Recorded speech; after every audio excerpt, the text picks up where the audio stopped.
Hello class 7. I hope you all are fine and doing well.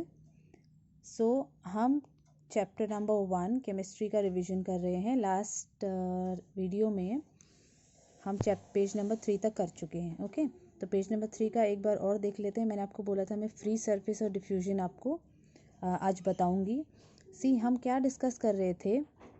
The 3 states of matter and their general properties. Solids, liquids and gases में हमने उनकी journal properties discuss की थी. Alright, जिसमें मास है, space है, volume है, shape है, कंप्रेसिबिलिटी है. ये सारे इन तीनों में कैसे कैसे होते हैं, आपको उसको कैसे लर्न करना है. लाइक मास की अगर हम बात करें तो सॉलिड्स में मास होता है. अगर हम एक जनरल प्रॉपर्टी की बात करें तो what do you know about the mass of solid? Means they have mass. Liquids also have mass, gases also have मास. ठीक है. What is the shape? What is the property of solids related to the shape? Solids have a definite shape. Liquids do not. Liquids have no definite shape, and gases have no definite shape. Like this, you have to learn this. So, free surfaces एक point आया था यहाँ पे. Free surfaces का मतलब होता है like see, कोई भी solid body मिलके बनी होती है बहुत सारे पार्टिकल से. ऑलराइट, तो सॉलिड बॉडी में जितने सारे पार्टिकल्स होंगे. फ्री सरफेस का एक जनरल मीनिंग होता है कि वो बॉडी एयर के कितने कांटेक्ट में आ रही है, कितनी साइड से वो कांटेक्ट में आ रही है. यू कैन से दैट अगर आप इजी लैंग्वेज में समझना चाहें तो. फॉर एग्जांपल, सॉलिड बॉडी बनी होती है बहुत सारे पार्टिकल से. ठीक है, अगर हम किसी भी सॉलिड बॉडी की बात करें तो उसमें बहुत सारे नंबर ऑफ एटम्स होते हैं. तो जितने ज़्यादा उसमें पार्टिकल्स होंगे, सपोज जैसे यहाँ पे बने हुए हैं ये बहुत सारे पार्टिकल्स हैं, जितने ज़्यादा उसमें पार्टिकल्स होंगे उतने ही ज़्यादा उसको सरफेसेस मिलेंगी एयर के कांटेक्ट में आने के लिए. ठीक है. अगर हम पानी की बात करें तो लिक्विड में एक जर्नल लेयर होती है ऊपर. ठीक है, लिक्विड्स में एक ही लेयर होगी ऊपर, तो वो पूरी layer behaves as a single surface, जो जहाँ से वो एयर के कांटेक्ट में आती है. मतलब लिक्विड में एक लेयर है, ये इसके पार्टिकल्स थोड़ा लूजली पैक्ड होते हैं, और लिक्विड्स हमेशा स्प्रेड होते हैं ना, वो एक लेयर बनाते हैं, तो वो उस लेयर से ही एयर के कांटेक्ट में आते हैं. तो इसलिए हम बोलते हैं कि लिक्विड्स में there is only one upper free surface. ये पूरी जो सरफेस है वो it behaves like one single surface.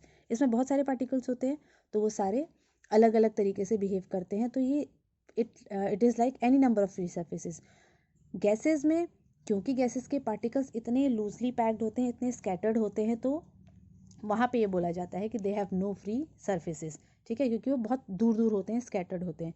तो ये हो गया फ्री सरफेस. एक जनरल आइडिया आपको होना चाहिए फ्री सरफेस का. ठीक है. डिफ्यूजन. डिफ्यूजन मतलब वो कितनी जल्दी हवा में घुलते हैं. लाइक सॉलिड्स के पार्टिकल बहुत पास पास होते हैं, उनके आपस में जो इंटरमॉलिक्यूलर अट्रैक्शन है वो बहुत ज़्यादा होता है. सॉलिड्स हार्ड होते हैं. ठीक है, तो इसलिए डिफ्यूज़ नहीं होते हवा में इजीली, दूर दूर नहीं होते, डिफ्यूज़ नहीं होते हैं, मिक्सअप नहीं होते हैं. लिक्विड्स में ये स्लाइटली डिफ्यूज़ होते हैं क्योंकि इनके जो पार्टिकल्स हैं वो सॉलिड से थोड़ा दूर होते हैं. बट गैसेस में अगर हम गैसेस की बात करें तो क्योंकि इनके पार्टिकल्स बहुत ज़्यादा दूर होते हैं, डिस्टेंस बहुत ज़्यादा होता है, रैंडमली इन एनी डायरेक्शन होते हैं सॉरी, तो ये हवा में बहुत ज़्यादा डिफ्यूजिबल होते हैं. They diffuses very fastly in air. For example, हम अगरबत्ती जलाते हैं घर में. ठीक है, ये बहुत कॉमन सी चीज़ है जो हर घर में जलती है.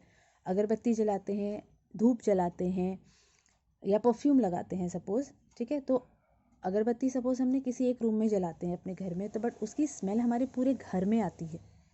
वो कैसे आती है? क्योंकि उससे जो गैसेस पार्टिकल्स निकल रहे हैं वो बहुत जल्दी जल्दी हवा में स्प्रेड हो जाते हैं. सेम हम परफ्यूम लगाते हैं तो उसमें भी जो गैसेस पार्टिकल होते हैं वो बहुत जल्दी पूरी जगह स्प्रेड हो जाते हैं, because they move in any random direction. Alright, तो जितना जल्दी जल्दी वो हवा में घुल जाते हैं, डिफ्यूज़ हो जाते हैं, उतनी जल्दी वो दूसरी जगह तक पहुंच जाते हैं. तो ये चीज़ सॉलिड और लिक्विड के साथ नहीं होती है ना. लिक्विड्स बहते हैं लेकिन वो उतनी हाईली डिफ्यूजिबल नहीं होते जितने कि गैसेस होते हैं. तो gases shows the maximum diffusibility. Alright, next is the arrangement of atoms. ये हम बहुत बार इस पेज को ना पढ़ के भी हम ऑलरेडी डिस्कस कर चुके हैं. सॉलिड्स में जो एटम्स होते हैं वो बहुत टाइटली पैक्ड होते हैं. ठीक है, बहुत पास पास होते हैं. फॉर एग्जांपल, जैसे अगर हम सॉलिड बॉडी की बात करें, ये है एक सॉलिड बॉडी, इसमें हम लिक्विड्स का अरेंजमेंट बनाएंगे और इसमें हम गैसेस का अरेंजमेंट बनाएंगे, ठीक है। अगर हम सॉलिड्स की बात करें तो सॉलिड्स में जो पार्टिकल्स होते हैं they are very very tightly packed, मतलब इतने टाइटली पैक्ड होते हैं कि उनके बीच में डिस्टेंस ना के बराबर होता है, इसलिए उनके बीच का जो मूवमेंट होता है वो भी ना के बराबर होता है, एज यू कैन सी, ठीक है। बहुत क्लोजली पैक्ड होते हैं। लिक्विड में they are not so closely packed as compare to solid, थोड़े से दूर होते हैं वो।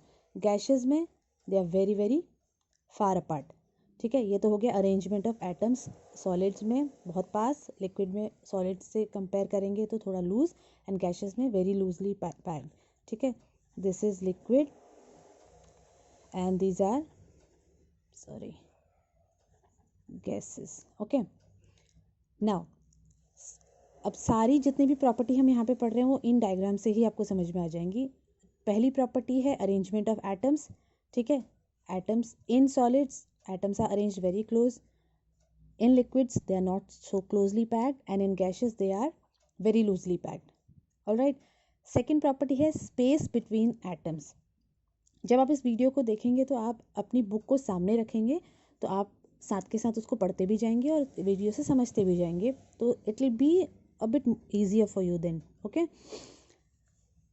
Next property is space between the atoms. अब यहाँ पे हमें क्लियरली दिखाई दे रहा है कि जो सॉलिड के पार्टिकल्स हैं उनके बीच का जो स्पेस है वो बहुत कम है।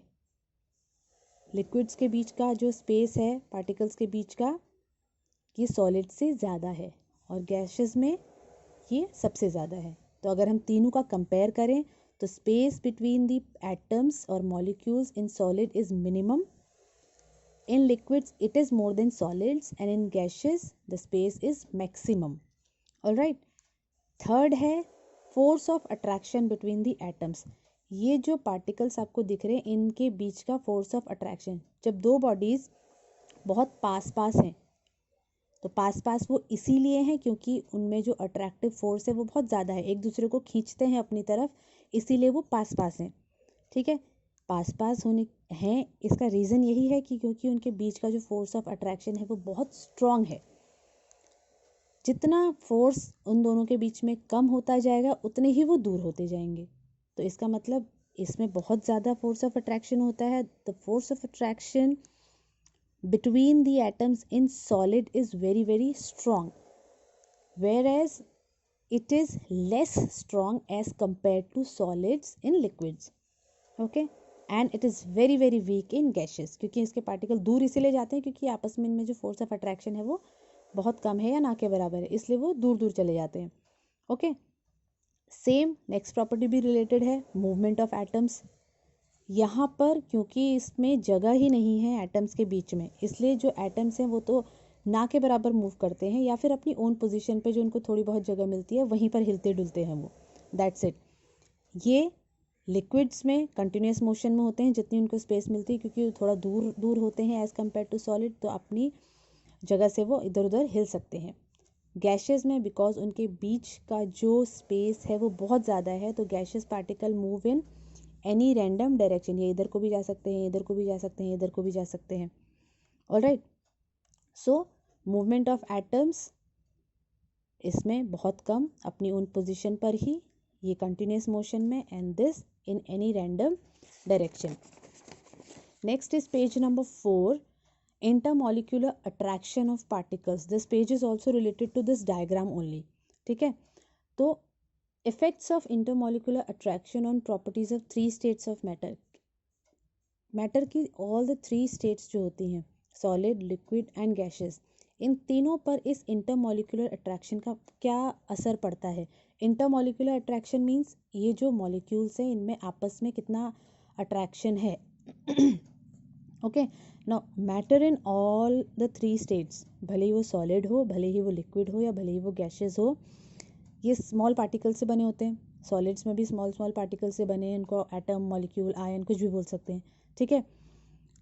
These particles are very small, कुछ ना कुछ इंटरमॉलिक्यूलर अट्रैक्शन इनमें ज़रूर होता है, किसी में कम या किसी में ज़्यादा, ठीक है।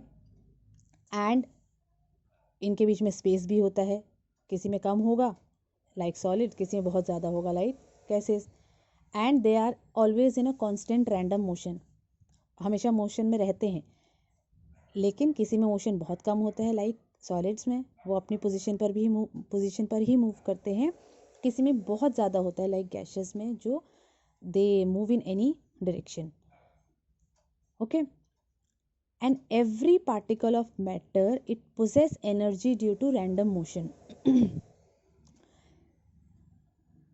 किसी भी मैटर की अगर हम बात करें तो it possess energy due to random motion which is called the kinetic energy. Kinetic word का ही मतलब होता है कि वो हमेशा मोशन में रहता है। लाइक अगर मैं आपको एक एग्जांपल से समझाऊं, suppose I am holding a piece of chalk. मेरे हाथ पे एक पीस ऑफ चॉक है, जब तक मैंने उसको एक पोजीशन पे पकड़ के रखा है उसमें कोई मूवमेंट नहीं हो रहा है। ऑलराइट, सपोज आप यहाँ पर भी अगर देखेंगे तो मेरे हाथ पे ये पेन है, ठीक है।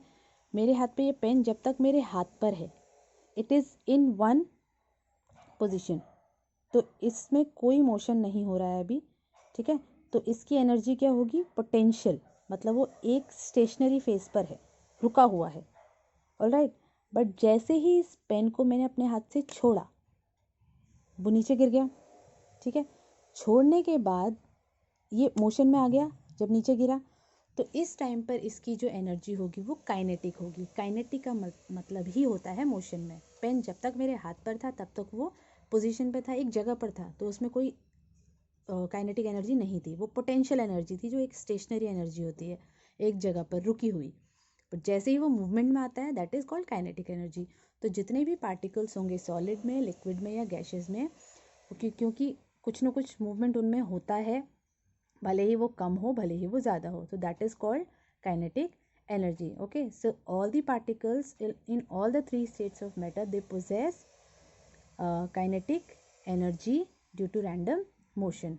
Okay, now next is intermolecular force of attraction. ये अभी जो हमने डिस्कस किया, क्योंकि सॉलिड्स में बहुत क्लोजली पैक्ड होते हैं इसलिए उनकी एक डेफिनेट शेप होगी।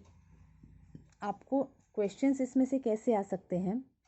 Why do solids have a definite shape or a definite volume? या why do solids have high density? या why do solids cannot be compressed and why are they rigid? ये